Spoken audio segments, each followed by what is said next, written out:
Going on, guys? ChaseWins.com. Wednesday, and it is the 24th of February.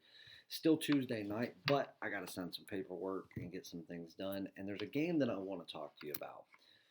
It's a perfect case of overreaction, but we actually have a really interesting scenario here, and we actually could go either way in this game. One of the teams that I've talked about here a decent amount recently versus a team that, truth be told, I followed very closely the past 2 years while the world was so high on them. I was the one fading them, and obviously fading them at the right times when no one in the world would dare fade them. But I've really held off a lot from betting them this year, so we're going to get into that. Didn't get to do a video for Monday. Good Monday overall. If you want the full breakdown of everything, obviously you can reach out to me. But as far as a recap goes, we had a 6-2 day overall, 1-0 in hockey, 1-1, or excuse me, a 6-3 day overall, 1-0 in hockey, 1-1 in college basketball, and a 4-2 day in the National Hockey League. Nothing for the NBA. So far tonight or today, 2-0 in hockey is what Jerry cashed in. Both games were afternoon plays. Both of them cashed with ease.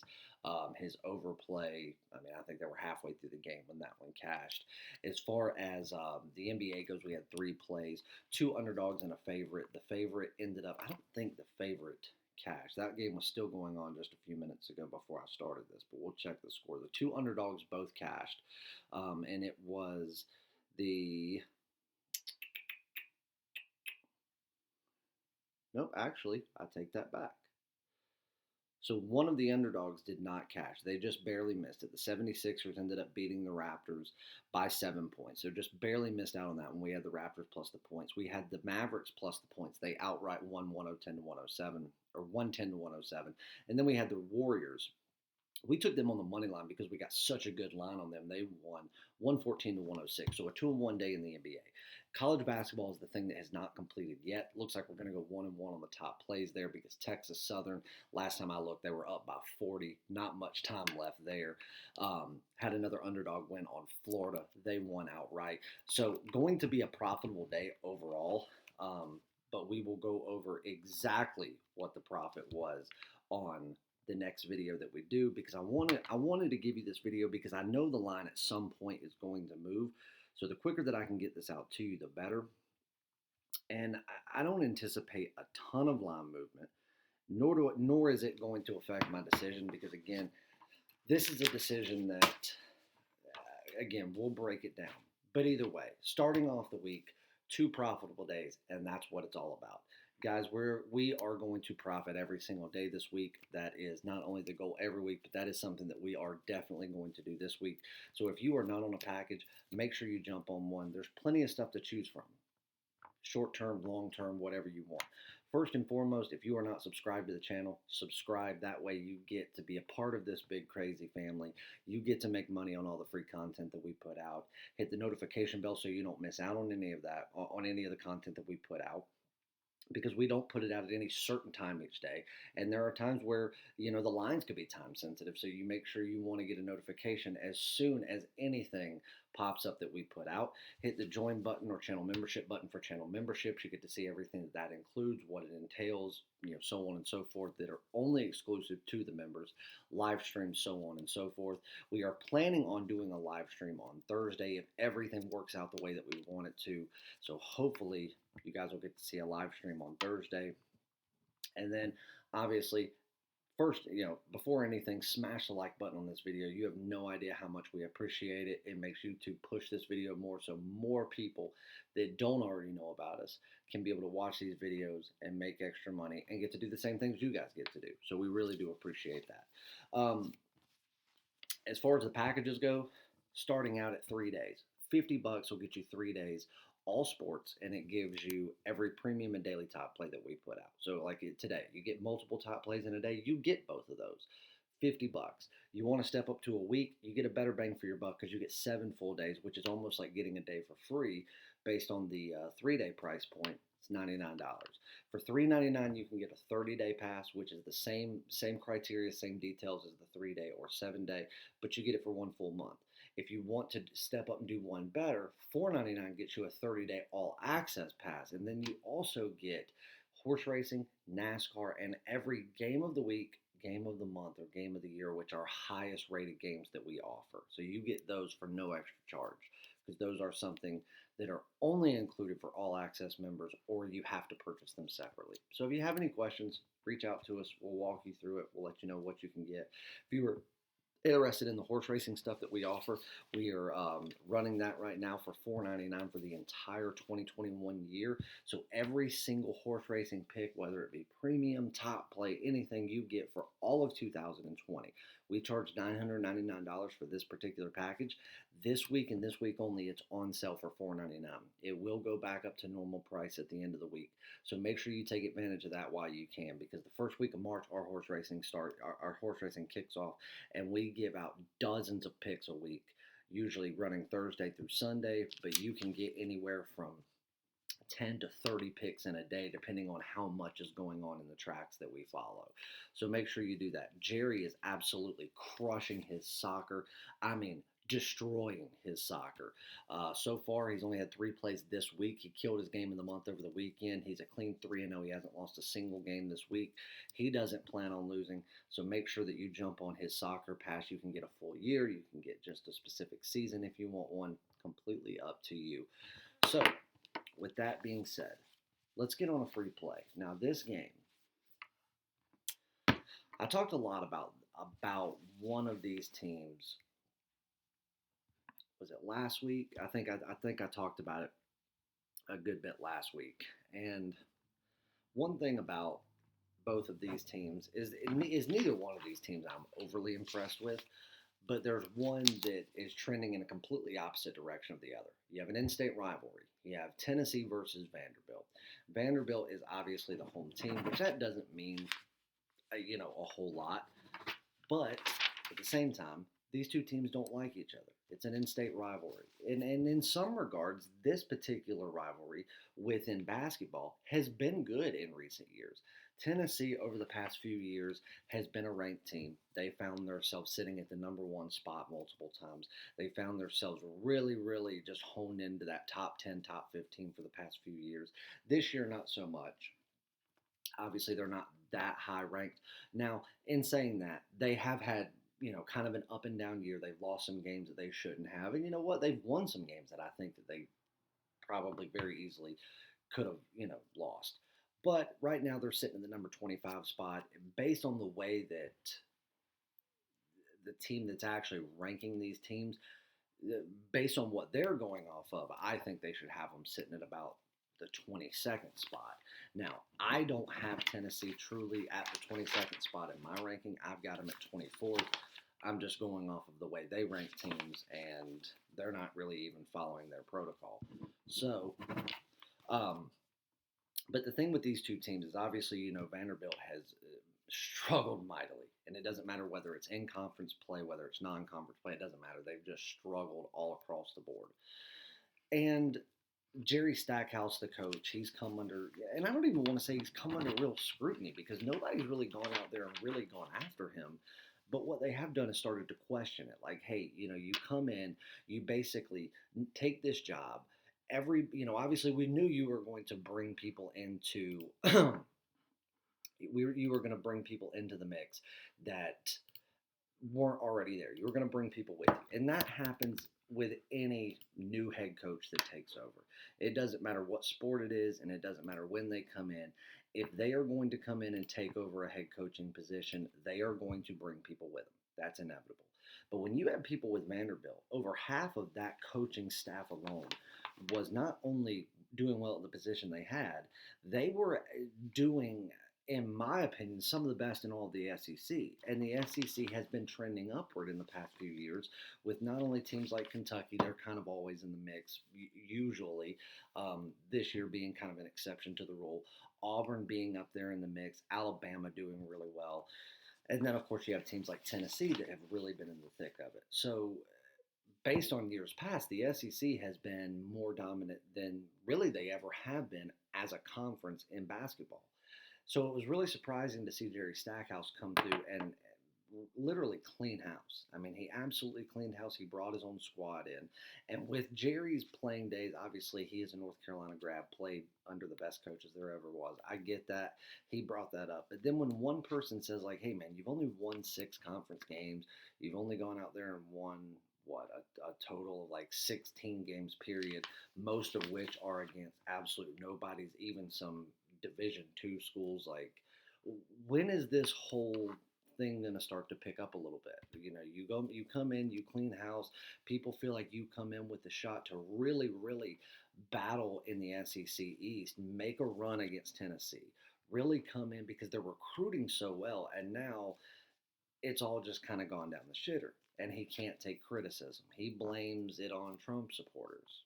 Like, that has anything to do with it. He blames it on systemic racism. I mean, it's a joke. So I kind of lost a lot of respect that I had for Jerry Stackhouse in that regard. But what it showed me was that he's in his own head. He's beaten himself already. And if the coach has done it, you know it's going to bleed off into the players. Now, in saying that, they played well against Alabama. I'm going to give them that. Alabama, who had every like all the world's potential to blow them out of the water, run them off the court. They played well against them. But at the same time, you can't give all of the credit to the way that game panned out to Vanderbilt. You got to give some of it. You got to fault Alabama for some of it, because I think they went in with a little bit of a big head. They thought they were going to go in and win, which they did. But they thought that it was over from the start and that Vanderbilt never had a chance to even play with them. And Vanderbilt went out there and really, really gave them a run for their money. So that just goes to show you that these teams that will go out there and overlook people, that's where you go out there and you have those losses that just shouldn't happen. So I think right now with Tennessee being, again, heads and tails better than Vanderbilt, it being an in-state rivalry, I think this could be an intense game. Now, I think this is an overreaction in two regards. The first overreaction, I think, is the final score of the Alabama-Vanderbilt game. Vanderbilt being able to hang with them, and even though I don't think anybody really thought in the second half of that game that Vanderbilt was going to win or would truly, truly have a shot, they hung with them enough to make it interesting. Nobody was turning the TV off with 5 minutes to go if you were watching it. Let's put it that way. So I think that in that regard, that's an overreaction. And then you have an overreaction in the fact that Tennessee may very well be shorthanded. They are nursing some minor injuries. Now, when you look at those minor injuries, we don't know as of this point whether or not those minor injuries are going to turn into players being out, and just not playing altogether. One thing that you have within this game is, and I read an article a little while ago, what was funny is people, and this was directly from a Vanderbilt beat writer that says that, in not so many words, it said that Tennessee's going to struggle not only because Vanderbilt's on the uptick, but at the same time, they're going to struggle because 2 out of the top 6 scorers for Tennessee are potentially not going to be there. And even if they are, they're going to still be nursing some injuries. Now, what does that tell you right there? That Tennessee has more, dedicated scorers, people that make a true difference when it comes to scoring in a game than most teams across the country. Most teams, when you look at your starting 5 or even look at 2, their top 2 rotational guys, you typically have 2, maybe 3 scorers that are your definitive scorers for a team, not 6. Tennessee has 6, and they're all close together. Now, Pons and James, those are the 2 guys that are in question. They may very well not play. And if they don't, is that going to affect Tennessee? Absolutely. Because when it comes to those top 6 scorers, they're both within the top 4. One of them's the second leading scorer when it comes to overall somebody that does well on offense and defense throughout their entire squad. But here's one thing that you also have. If this were a normal game where you said that, okay, Tennessee is going to be playing Missouri, or Tennessee is going to be playing South Carolina, or Georgia, where, yes, it is in conference. Yes, it's in their division. So, yes, in some regard, you could say it's a rivalry. It's not in state. That's where I think that where in most cases a team would overlook a Vanderbilt, if anybody in the world wouldn't overlook them no matter how much better they are or how their team's doing, it would be Tennessee because it's an in-state rivalry. If for nothing else than in-state bragging rights, this game means something. Now, the same goes for Vanderbilt because, let's face it, Vanderbilt doesn't have a snowball's chance in hell most times of winning a football game. And as poorly as Tennessee has done over, the Derek Dooley era and through the Butch Jones era and all these guys that have come through Tennessee, now they're going to start with a new one. Vanderbilt's awful. They are awful. And it was no exception this year. They were even worse. Basketball is one of those places where usually they don't have a shot, especially in the last few years. Baseball, they're one of the top schools in the country year in and year out. This is a team that really believes that they could come out and win on any given night. Now, again, I would credit that to Jerry Stackhouse. But what you've heard out of him the past couple of weeks makes me believe that he's already doubting himself. He's doubting his players. And so don't think that that's not going to rub off onto the coaching staff and to the players. I think they got so close against Alabama, and most people would say, well, they didn't get that close.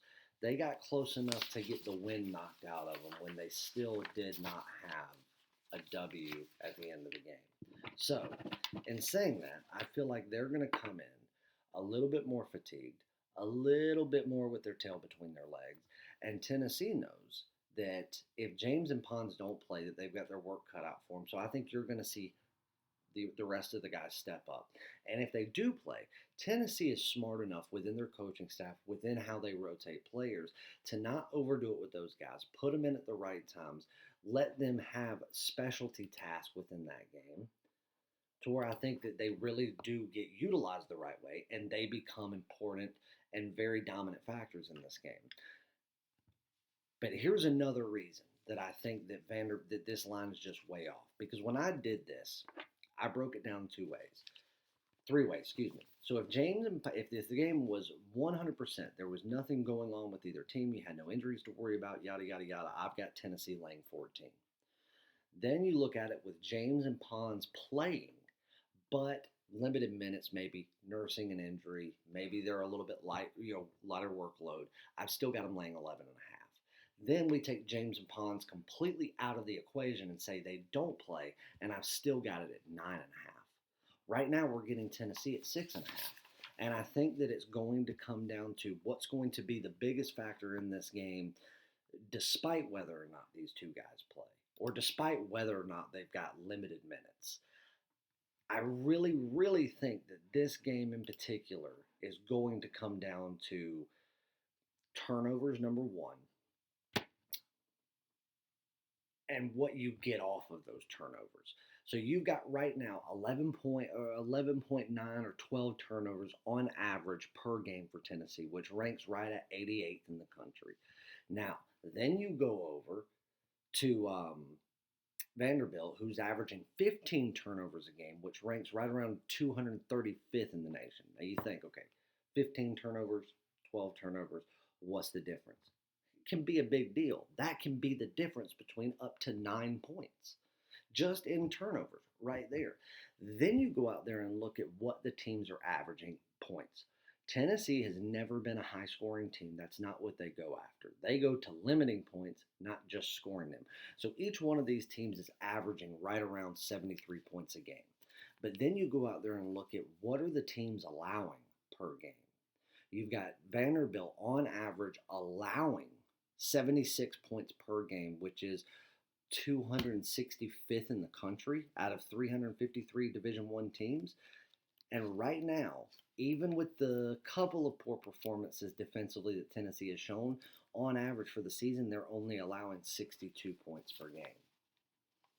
That in itself shows you that even without James and Pons, this should still be a double-digit game. And the fact that Tennessee is on the road And the fact that it's an in-state rivalry makes me believe that everybody on the court is going to step up, play harder, play faster, and just play with more emotion. So again, if we get James and Pons, great, awesome. I hope that they limit their minutes because I feel like if they do and they put them in for specific reasons, that they will be more effective than they would be if they just went in and let them play until they got tired or they got sore or whatever.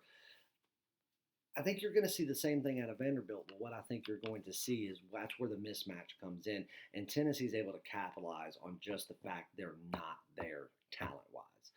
And I think that 6.5 is just way too. It's just not enough. Now, granted, I feel like if Vanderbilt could keep this thing within 6.5, they have the chance to win the game outright.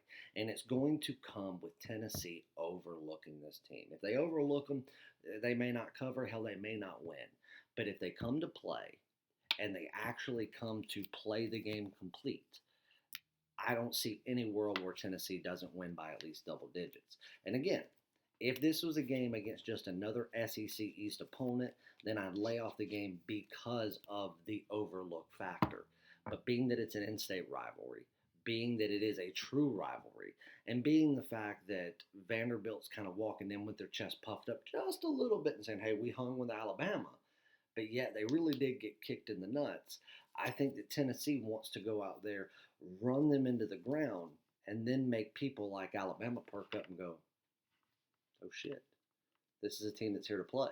They're 25th in the nation. They're a team that could easily walk away with the postseason SEC championship. And they're a team that, hey, if they're overlooked in the tournament, you're going to see a team like Tennessee sitting in the Sweet 16, one win away from being in national championship talk.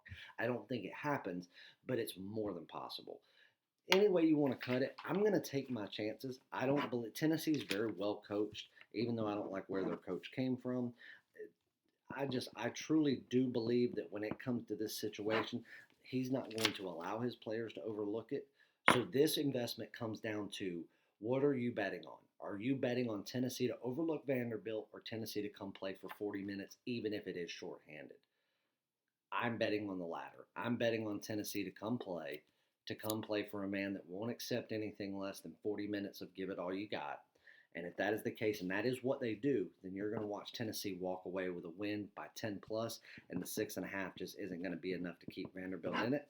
So that's your play for tomorrow. Tennessee minus 6.5 over Vanderbilt. I love you guys. Go get on a package right now. You will not be disappointed. We have a ton of action coming up for the rest of the week.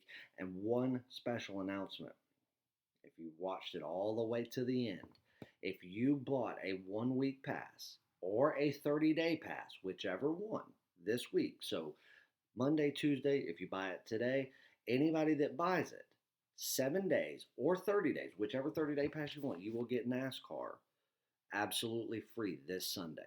Now, NASCAR's not until this weekend, but you will get this week. It's not going to be forever, but you will get this week. If you purchase a 7-day pass or a 30-day pass this week, I will give you Patrick's NASCAR selections for Sunday, premium and top plays, absolutely free. Go get it, guys. I love you. Go to chasewins.com, and we will see you in the winner's circle.